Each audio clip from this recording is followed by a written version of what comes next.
I remember sitting on my big wheel in the gravel driveway, and my dad was putting boxes in the back of his Chevette. And I remember asking him, "What are you doing, Dad?" And he said, "I'm leaving." My name is Tom Keys. Hear my story. So, growing up for me, I come from a family of 5 siblings. I'm one of 5. My parents were divorced at a real young age. My mom was a stay-at-home mom, and my dad was an alcoholic. After that, the next few years, really, as I began to get older, it was a lot of staying with my mom at different houses, and my mom always trying to get my dad to see me. I remember my dad would take me on the weekends, and he was always drunk. He was a big drinker back then. I remember idolizing my dad and really just trying to, get his attention. But my mom would always constantly remind me, "Your dad doesn't want nothing to do with you, and I'm trying to get him to see you."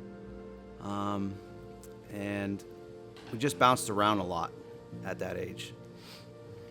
So going into my teenage years, I never really felt quite that I belonged with my family. So my first addiction really was my friends. And I was a troublemaker. I was the class clown. I didn't take things seriously. I was kind of a headache for my mom. And I would get grounded quite often. And at the age of 13, really, when I would get grounded, I couldn't bear to be apart from my friends because that was the first place that I felt I belonged, and I felt some kind of a void being filled, so I would run away. I remember, I think maybe I was 14, that I packed a backpack and dropped it out the second floor window so that my mom wouldn't know when I walked out the front door that I was leaving and running away. So running away kind of began a theme for my life. In the beginning, it was running away from my family because I wanted to be with my friends. And there was a lot that I was dealing with internally, longing for a deep relationship with my dad because he was my hero. I ran away from those feelings and started dabbling in drugs at a young age, 13, 14. I would, attend keg parties in the woods at 13 years old, smoking weed, running away, breaking the law. And I continued to run from feelings, really. It wasn't until later in life that I found out that I was feelings illiterate. And, that's where all my runnings came from. So my addiction really began to take root around 15 when I started dabbling with harder drugs. And I remember feeling just an emptiness or a numbness. So all the other internal stuff that the emotional stuff that I felt became quiet, and the feeling of being numb became loud, and that became pretty welcome to me. I can go around and not feel and just have fun and be a kid. So what I thought was being a kid was like. But the drugs just continued to progress into opiates and crack, and all of my friends around me would get high with me, but they had an off switch, and they would go home to their lives or to their jobs, and I didn't know how to shut it off. I would stay up for days. I overdosed at 18 years old, and that was the first overdose where I was brought back to life by paramedics. I remember the moments leading up to it and falling out. I remember the moments after. I woke up with an oxygen mask on my face and paramedics all around me in a bedroom, and I wasn't really sure what happened, and I got brought to the hospital, and I had overdosed on heroin. And the first thing that I could think of when I was there was, I need to leave and I need to get high. And I left there to go get high again. It wasn't even 3 hours later that I was high again. After, if it wasn't for the paramedics, I would have lost my life. But the seriousness of that really didn't matter. because what I chased in my life was to feel numb, and the drugs made me feel numb.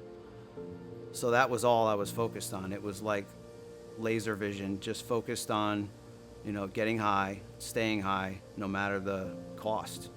And that cost could have been my life. So there was a moment in my life. I had already done it all at a real young age. I had tried all the drugs, had overdosed, had been arrested, had been to jail. And I had gotten my girlfriend pregnant at 18 years old. So this was the first time that I decided I'm going to try to change my life. And I went back to school. I got my GED. I got a job with the union. I started to save money and bought myself a vehicle. But I was still dabbling. I couldn't just really pull myself away from the drugs, but I was trying to change at a young age.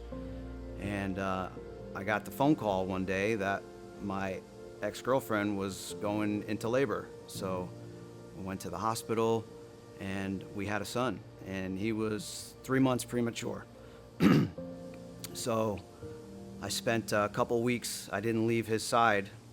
I stayed in the hospital, and this was a really special moment for me. I have a son now. There came a time, he was only 1 pound, 4 ounces, and I got to hold his hand every day. His fingers would wrap around my fingernail. That's how small his hand was. And he would just hold my hand while we were in the hospital. Me and my ex-girlfriend had to make the decision to pull the plug. It was one of the hardest decisions I ever made. And I'm not really sure how I made that decision, but they took him off of life support and allowed us to take him and hold him.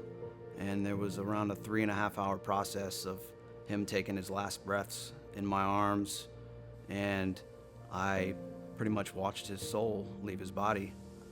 I gave up after that, and I went into some really, really, really dark years. I didn't care who I hurt at that point, and it was all bets were off. And there would become times where the pain was starting to get so great that I would try to get clean again.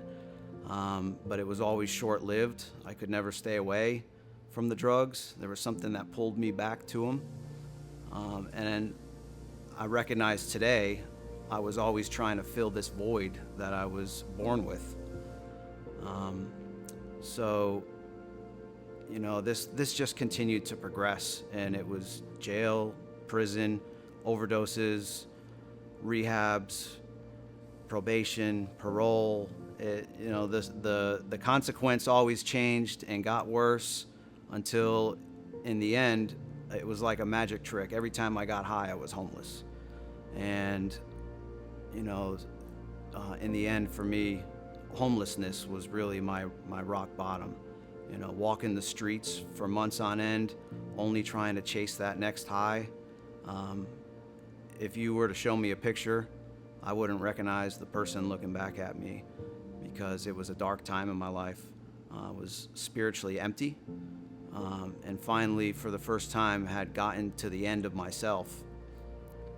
In my homelessness and staying on the streets, there was a moment in time where I had just overdosed a couple days before, and a homeless person that I didn't even know happened to have Narcan in his backpack and brought me back to life in the middle of the street. A couple days later, there came a time where I made a heartfelt surrender. And I was laying on a sidewalk with a stolen hotel sheet, empty, alone, defeated, and I was finally ready to let God into my heart. And I remember crying in that moment and just saying out loud, God, I'm ready to do whatever it takes.